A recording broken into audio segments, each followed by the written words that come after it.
29 март дар доираи сафари корӣ дар шаҳри Гулистон асосгузори сулҳу ваҳдати миллӣ пешвои миллат президенти ҷумҳурии Тоҷикистон муҳтарам Эмомалӣ Раҳмон бинои нозироти андози шаҳрро мавриди баҳрабардорӣ қарор доданд. масоҳати бино 0-16 гектарро ташкил дода, фармоишгари иншоот кумитаи андози назди ҳукумати ҷумҳурии Тоҷикистон мебошад. дар асоси лоиҳа иншооти навбунёд аз таҳхона ва 3 ошёна иборат буда бо тарҳи зебо ва унсурҳои муосири шаҳрсозӣ бунёд шудааст. дар ошёнаи якуми бино шуъбаи хизматрасонӣ ба шахсони ҳуқуқӣ, бахши ташкили андозбандии шахсони воқеӣ ва бахши ба ҳисобгирии даромадҳо ҷойгиранд. имрӯз шароитҳое ки дар бинои нозироти андоз дар шаҳри Гулистон муҳайё гардидааст, барои дар сатҳи баланд пешниҳод намудани хизматрасонӣ ба андозпорандагон ва шаҳрвандон мусоидат менамояд. дар ошёнаи дуюм ва сеюм маҷлисгоҳ бо 80 ҷои нишаст, ҳуҷраҳои корӣ, маъмурият, толори баргузории видеоконференсҳо бо 20 ҷои нишаст ва дигар ҳуҷраҳои ёрирасон ҷой дода шудаанд. бинои нозироти андози шаҳри Гулистон дар доираи нақшачорабиниҳо ба истиқболи 35-солагии истиқлолияти давлатии ҷумҳурии Тоҷикистон сохта шудааст. то ин вақт нозироти андози шаҳри Гулистони вилояти Соғд бинои маъмурии худро надошт ва кормандон дар биное ки моликияти коммуналии шаҳр мебошад фаъолият мекарданд. имрӯз хушбахтона бо иштироки пешвои муаззами миллат муҳтарам Эмомалӣ Раҳмон дар шаҳри Гулистон бинои нави нозироти андоз ба истифода дода шуд. бо дастгирӣ ва ғамхории муҳтарам ҷаноби олӣ Эмомалӣ Раҳмон, мо кормандони мақомоти андоз имрӯз соҳиби бинои замонавӣ бо шароитҳои хуби корӣ гаштем. имрӯз базаи моддаи техникии мақомоти андоз ба мо имконият медиҳад ки пардохтҳои ғайринақдиро пурра ба роҳ монем. шуъба ва бахшҳои бинои нозироти андоз бо технологияи информатсионӣ таҷҳизонида шуда, барои кормандон шароити мусоиди корӣ муҳайё карда шуд. акнун кормандони ин ниҳоди молиявӣ бо истифода аз технологияи пешрафта ва ҷорӣ намудани равзанаи ягона метавонанд раванди ба қайдгирии шахсони воқеиву ҳуқуқӣ, соҳибкорон ва андозсупорандагонро бе мамнуият ба қайд гиранд.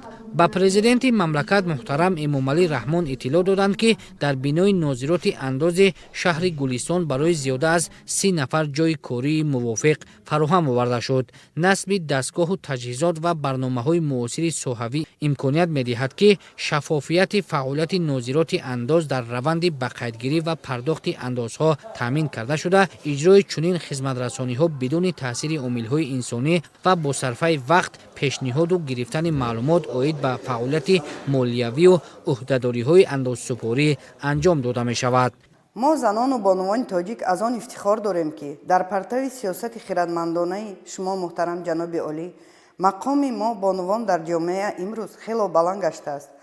дар соҳаҳои гуногун аз ҷумла дар мақомоти андоз ҳоло садҳо нафар бонувон дар вазифаҳои гуногун ва роҳбарикунанда фаъолият доранд. мо шукрона аз он мекунем ки ватанамон тенҷи осуда ва хонадони модари тоҷик обод аст. пешвои миллат муҳтарам Эмомалӣ Раҳмон пас аз шиносоӣ бо шароити корӣ дар бинои нозироти андози шаҳри Гулистон ба кормандони соҳа аз наздик суҳбати озоду самимӣ анҷом дода, онҳоро ҷиҳати баландбардоштани хизматрасонӣ ба андозсупорандагон, саривақт ба қайдгирии шахсони воқеии ҳуқуқӣ, таъмин намудани шаффофияти маблағҳо ва ба ин восита ғанигардондани буҷети давлатӣ дастуру супоришҳои мушаххас доданд. акнун соҳибкорон имкон доранд ки бо истифода аз шабакаи интернет эъломияи худро электронӣ пешниҳод намоянд, санадҳои муқоисавӣ тартиб диҳанд, ҳисобварақаи худро аз назар гузаронанд, бо санадҳои меъёрию ҳуқуқии қонунгузории андоз ки дар сомонаи кумитаи андоз ҷойгир карда шудаанд, бевосита шинос шаванд. мо кормандони нозироти андози шаҳри Гулистон имрӯз хеле хушнуд ҳастем ки соҳиби бинои нав гардидем. миннатдории ҳамаи кормандонро ба пешвои муаззами миллат ҷаноби олӣ мерасонем. барои мо кормандон ҳама шароитҳо барои маъмурикунонии андоз муҳайё аст. бо сохта ба истифода додани бинои нави нозироти андоз дар шаҳри Гулистони вилояти Соғд барои кормандон шароити муосири корӣ фароҳам оварда шуд. онҳо дар фаъолияти минбаъда имкониятҳои муҳайёшударо самаранок истифода бурда, пардохти ҳама намуди андозҳо, боҷҳои давлатӣ ва дигар хизматрасониҳои давлатиро ба таври ғайринақдӣ бояд таъмин намоянд. пешбурди кор бо усули нав ва иҷрои дигар амалиётҳои андозӣ тавассути технологияи пешрафта дар оянда омили муҳими рушди соҳа гардида, ҷиҳати рақамикунонии андоз ва татбиқи ҳукумати электронӣ дар ин самт заминаи муҳим фароҳам оварда хоҳад шуд.